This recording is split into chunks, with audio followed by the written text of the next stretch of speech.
میرے سسر گاؤں سے ایک مجبور لڑکی کو کام کرنے کے لیے گھر لے کر آئے۔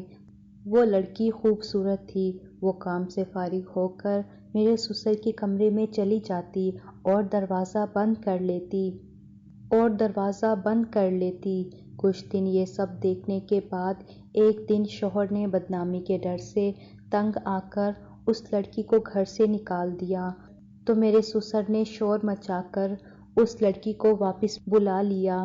مجھے دال میں کچھ کالا لگا، تو ایک دن میں اس لڑکی کے کپڑے پہن کر اپنے سسر کے کمرے میں چلی گئی تو میری روح لرز گئی جب سسر نے میرے ساتھ میرا نام عائشہ ہے، ہم سب لوگ ایک ہی گھر میں رہتے تھے۔ یہ میرے شوہر کا آبائی گھر تھا۔ یہاں پر میرے شوہر اور 2 دیور ایک ساتھ رہتے تھے، لیکن دونوں دیور اس دنیا میں نہیں رہے، اب میرے شوہر ہی زندہ تھے۔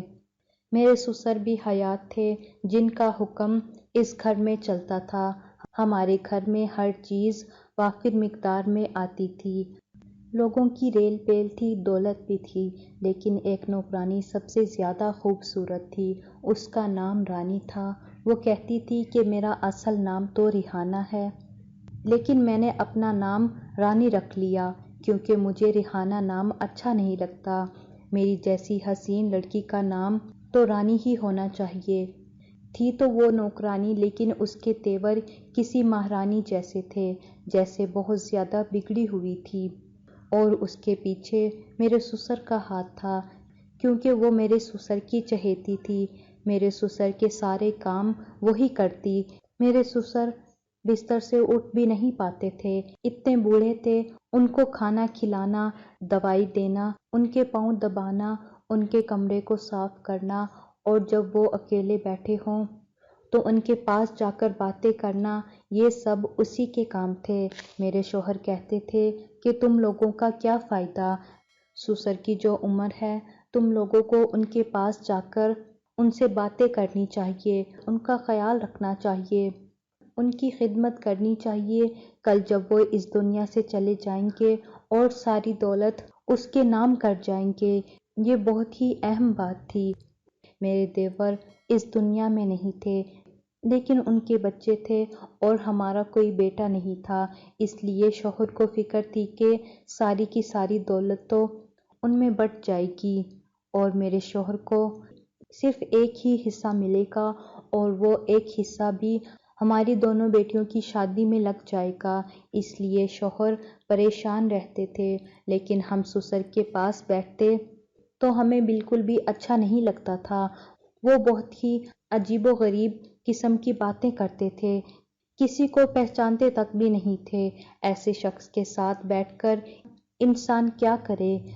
رانی تو ان کے پاس بیٹھ کر بہت زیادہ خوش ہوتی تھی۔ جب رانی کمرے میں ہوتی، ان کے کمرے سے ہنسنے کی آوازیں آتی تھی۔ ہر وقت اس کے پاس پیسے بھی ہوتے تھے۔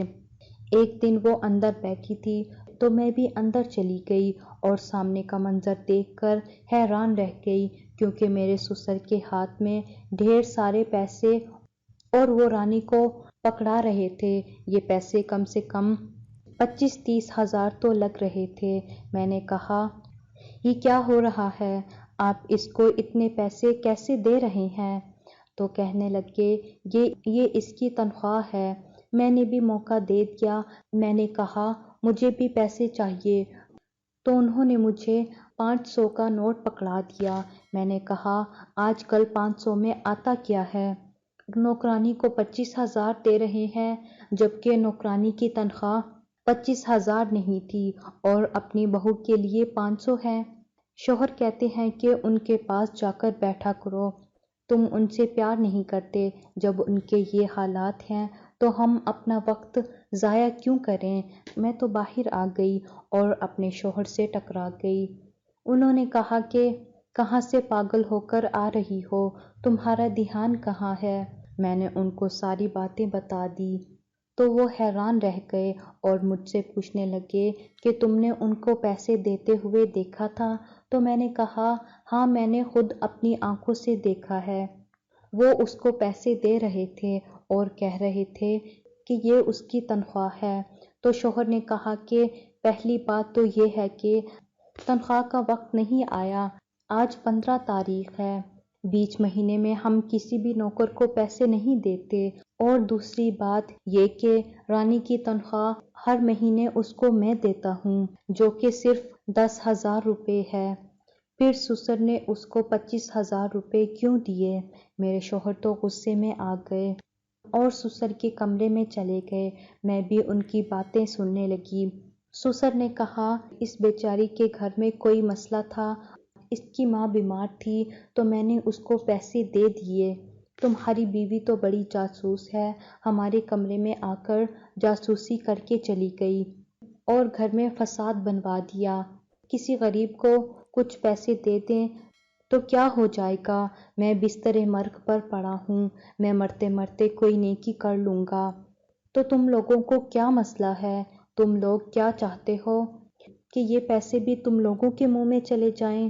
تم لوگوں کا مجھے کوئی فائدہ ہے؟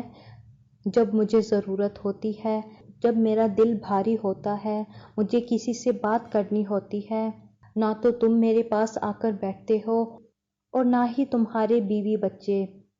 تو پھر میں کیا کروں؟ شوہر تو شرمندہ ہی ہو گئے۔ انہوں نے کہا کہ آئندہ ابا کے کمرے میں جاؤ گی تو ادھر ادھر کی باتیں مت کرنا۔ شوہر کافی پریشان لگ رہے تھے اور غصے میں بھی لگ رہے تھے، کیونکہ ان کی بے عزتی ہو گئی تھی۔ پھر وہ اپنے کمرے میں چلے گئے، لیکن کچھ دن بعد شوہر نے مجھے ایک اور بات بتائی، جس کو سن کر میں اور شوہر دونوں حیران رہ گئے۔ میری چھوٹی بیٹی کافی چھوٹی تھی، وہ 10 سال کی تھی۔ شوہر نے کہا، تمہیں ایک بات بتانی ہے اور اس کے بعد سے تم نے اس گھر میں بہت زیادہ محتاط بھی رہنا ہے۔ پتہ نہیں ایسی کون سی بات ہے؟ میں نے کہا کہ ٹھیک ہے۔ شوہر نے مجھے بتایا کہ رانی ضرور کوئی چال چل رہی ہے، وہ سسر کے سامنے جھوٹ بول کر ان سے پیسے کھینچ رہی ہے، کیونکہ کل ہی مجھے اس کا چھوٹا بھائی گلی میں ملا۔ میں نے اس سے پوچھا کہ تمہاری ماں بیمار تھی، اب کیسی ہے؟ تو کہنے لگا، آپ عجیب باتیں کر رہے ہیں، میری ماں کو دنیا سے گئے ہوئے 4 سال ہو گئے ہیں۔ یہ بات سن کر میں حیران رہ گیا۔ اس نے ابا سے اپنی ماں کی بیماری کا جھوٹ بولا، جبکہ اس کی ماں اس دنیا میں نہیں تھی۔ شوہر نے کہا کہ یہ لڑکی بہت چالاک ہے، اس لیے میں تمہیں یہ سب بتا رہا ہوں کہ تم اس کی طرف سے محتاط رہنا، دوسرا اس کے اوپر نظر رکھنا۔ ایک دن میرے گھر میری کچھ دوست آئی۔ ہمارے گھر میں دولت کی کمی نہیں تھی، میری دوست بھی شاید اسی وجہ سے مجھ سے دوستی رکھتی تھی۔ گھر آتی تھی، انہیں اچھا کھانا ملتا تھا، چیزیں ملتی تھی، واپسی پر ان کے کرائے بھی میں دے دیا کرتی تھی۔ نوکرانی کو دیکھ کر کہنے لگی کہ یہ کون ہے؟ میں نے کہا کہ نوکرانی ہے۔ تو وہ کہنے لگی، کیسی باتیں کرتی ہو، نوکرانی؟ اور یہ اس نے جو سوٹ پہنا ہے وہ 10,000 کا ہے۔ میں حیران ہو گئی۔ میں نے کہا کہ واقعی؟ انہوں نے مجھے فوراً نیٹ سے دیکھ کر بتایا کہ یہ ایک تو سوٹ 10,000 کا ہے، اوپر سے آج کل نیا نیا آیا ہے، بہت کم لوگ ہیں جنہوں نے اس کو خریدا ہے۔ تمہارے گھر کی نوکرانی نے 10,000 کا سوٹ پہنا ہے اور تمہیں پتہ بھی نہیں؟ یہ تو تمہیں پہننا چاہیے تھا۔ مجھے تو یہ دیکھ کر آگ لگ گئی کہ ہمارے گھر کی نوکرانی اتنے مہنگے مہنگے کپڑے پہن کر آ رہی ہے۔ وہ سارے گھر میں ایسے پھرتی تھی جیسے اس گھر کی مالکن ہے، سارے گھر کے کام کرتی ہے۔ اس کو صرف کھانا بنانے کا کام ہی کہا جاتا تھا، صرف کچن کا کام اس نے کرنا تھا۔ کھانا اچھا بناتی تھی اور کھانا بناتے ہی سسر کے کمرے میں چلی جاتی تھی۔ ایک دن وہ سسر کے کمرے میں ہی تھی، ہنسنے کی آوازیں آ رہی تھی۔ میں نے کہا، میں بھی تو ذرا دیکھوں کہ کس بات پر ہنس رہی ہے، کہیں سسر اس پر نوٹ تو نہیں لٹا رہے اور یہ محترمہ لیتی جا رہی ہو۔ میں نے دروازہ کھولنے کی کوشش کی، مجھے دستک دینے کی کوئی ضرورت نہیں تھی، یہ میرا اپنا گھر تھا اور میں اس گھر کی مالکن تھی، لیکن یہ دیکھ کر میرے قدموں تلے سے میری جان نکل گئی کہ دروازہ اندر سے بند تھا۔ دروازہ کھلا ہی نہیں اور وہ ہنسنے میں اتنی مصروف تھی کہ ان کو پتہ ہی نہیں چلا کہ میں نے دروازہ کھولنے کی کوشش کی ہے۔ میں نے فوراً شوہر کو کال کی اور یہ سب کچھ بتا دیا۔ شوہر بھی حیران رہ گئے اور کہنے لگے کہ پتہ نہیں اس گھر میں کیا ہو رہا ہے، کہیں کچھ ایسا تو نہیں ہو رہا جس کی وجہ سے ہم پر مصیبت آ جائے۔ یہ لڑکی دن بدن ہمارے سر پر سوار ہوتی جا رہی تھی۔ اس کے طور طریقے، اس کی حرکتیں، اس کا گھر میں سر اٹھا کر پھرنے کا انداز، اس کے پاس ایسا کوئی راز تھا جس کے بارے میں پتہ نہیں تھا۔ اس نے کچھ ایسا کر لیا تھا، اب اس کو کسی بات کا ڈر نہیں تھا۔ وہ ہمارے سامنے دندناتی پھرتی تھی، اب تو وہ ہماری بات بھی نہیں مانتی تھی۔ ایک دن میں جوس کا گلاس پکڑ کر جا رہی تھی کہ میرے ہاتھ سے گلاس گر کر ٹوٹ گیا اور جوس زمین پر گر گیا۔ میں نے اسے کہا کہ یہ صاف کر دو۔ کچن میں کھڑی کھانا پکا رہی تھی۔ کہنے لگی سائیڈ پر یہ کپڑا پڑا ہے، صاف کر لو۔ بھلا کون سی نوکرانی آپ کو یہ کہتی ہے کہ اپنا کام خود کر لو، جبکہ آپ نے اس کو کام پر رکھا ہو اور آپ اس کو پیسے بھی دے رہے ہوں۔ مجھے غصہ آ گیا، میری اس لڑکی سے لڑائی ہو گئی۔ میں نے کہا کہ نوکر ہو نوکر بن کر رہو، میں نے تمہیں کام کرنے کو کہا ہے، تم مجھے آگے سے باتیں سنا رہی ہو۔ اٹھاؤ وہ کپڑا اور خود یہ ساری گندگی صاف کرو۔ تو کہنے لگی میں کھانا پکا رہی ہوں، میں نے کھانا پکانا ہے، جو غلطی خود کی ہے اس کو خود ہی صحیح کرو۔ اس نے میرے ساتھ ضد باندھ لی، اس نے وہ صاف ہی نہیں کیا۔ پھر باہر سے مالی بابا اندر آئے تو انہوں نے دیکھا کہ گندا کپڑا پڑا ہے، انہوں نے وہ صاف کر دیا، جبکہ یہ ان کا کام نہیں تھا۔ میں نے بھی نہیں کیا کیونکہ مجھے بھی غصہ آ گیا تھا۔ میں نے یہ بات شوہر کو بتائی اور کہا کہ اس کو نوکری سے نکال دیں۔ شوہر نے کہا ٹھیک کہتی ہو، اسے نوکری سے نکال دینا چاہیے۔ شوہر نے اگلے ہی دن اس کو مہینے کی تنخواہ بلکہ اس سے اگلے مہینے کی تنخواہ بھی دے دی کہ بنا بتائے نکال رہے ہیں، اس کے اگلے مہینے کی تنخواہ بھی تمہیں دے رہے ہیں۔ اب وہ جانے کی بجائے کسی طرح میرے سسر کے کمرے میں جانے کی کوشش کر رہی تھی کہ میں ان سے مل کر چلی جاؤں، تو میں نے کہا کہ وہ سو رہے ہیں، جبکہ وہ سو نہیں رہے تھے۔ کہنے لگی اچھا میری کوئی چیز وہاں پڑی ہے؟ میں نے کہا کہ مجھے بتاؤ کیا چیز پڑی ہے، میں لے آتی ہوں۔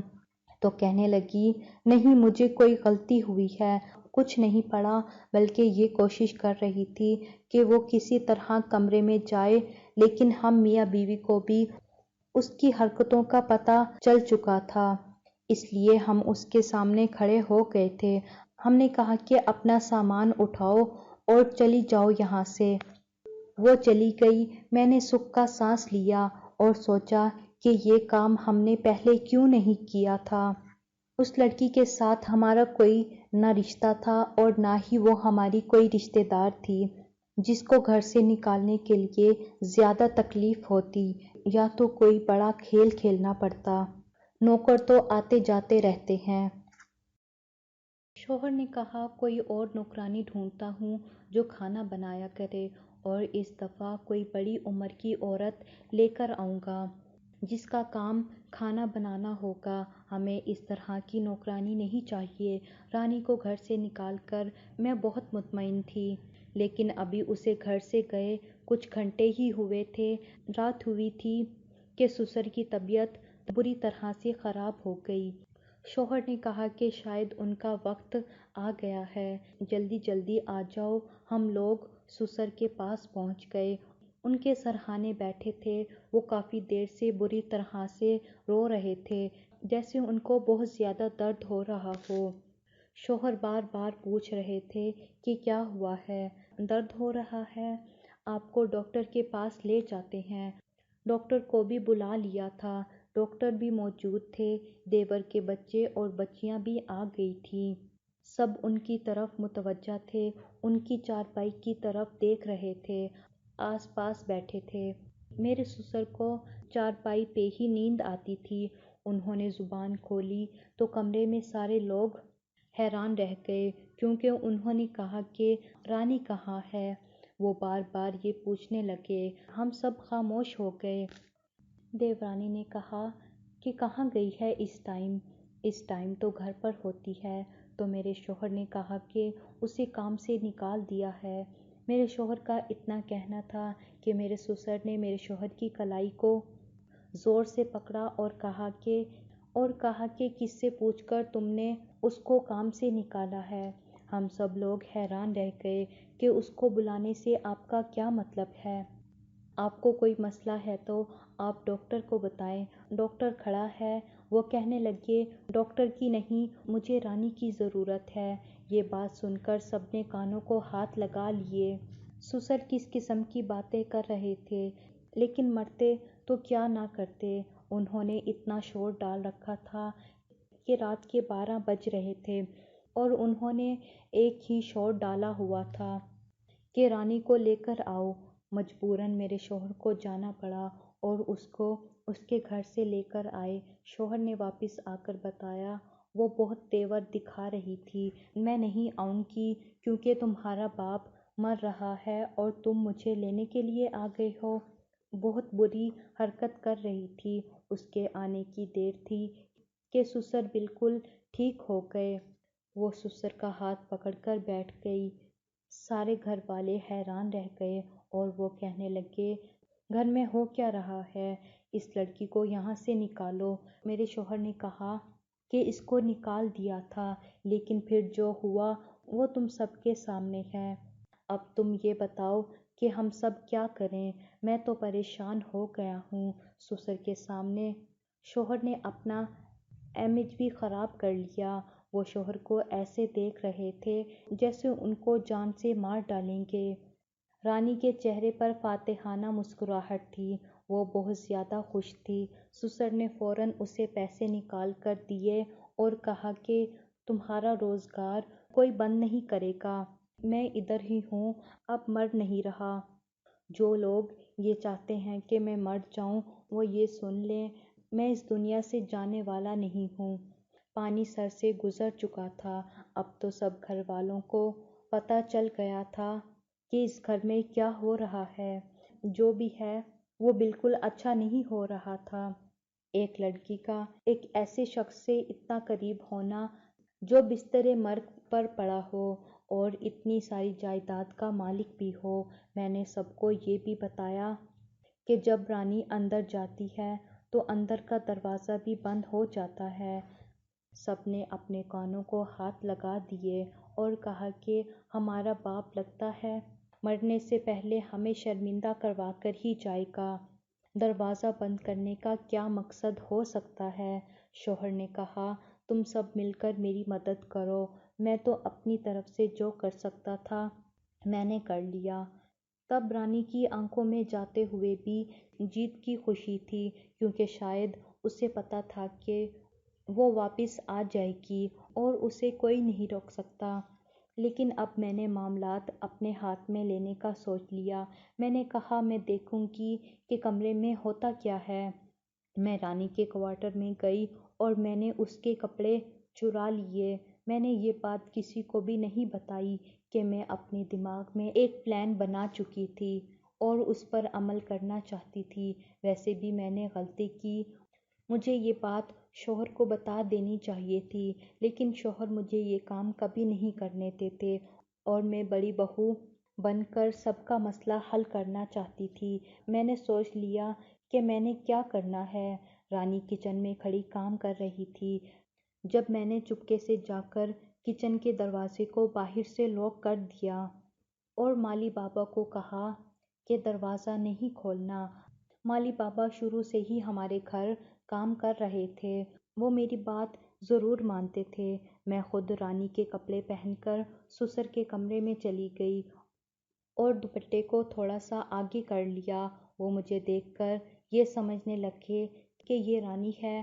دروازہ بھی میں نے اندر جا کر بند کر دیا۔ سسر نے کہا کہ یہ کیا، آج تو تم دلہن بن کر آئی ہو، کیا ہو گیا ہے تمہیں؟ تو میں نے آگے سے صرف سر ہلا دیا۔ کہنے لگے کہ اچھا تو آج تم دلہن ہو، تم دلہن بننے کی پریکٹس کر رہی ہو۔ میں جا کر ان کے قدموں کے قریب چارپائی پر بیٹھ گئی، اور پھر اس کے بعد اس کمرے میں جو ہوا وہ دیکھ کر میری جان نکل گئی، کیونکہ انہوں نے بات ہی ایسی کی تھی۔ انہوں نے کہا، کمال کی دلہن ہونا، کمال بہت جلد آ جائے گا، پھر میں تم لوگوں کی شادی کرواؤں گا، یہ کام کر کے ہی اس دنیا سے جاؤں گا۔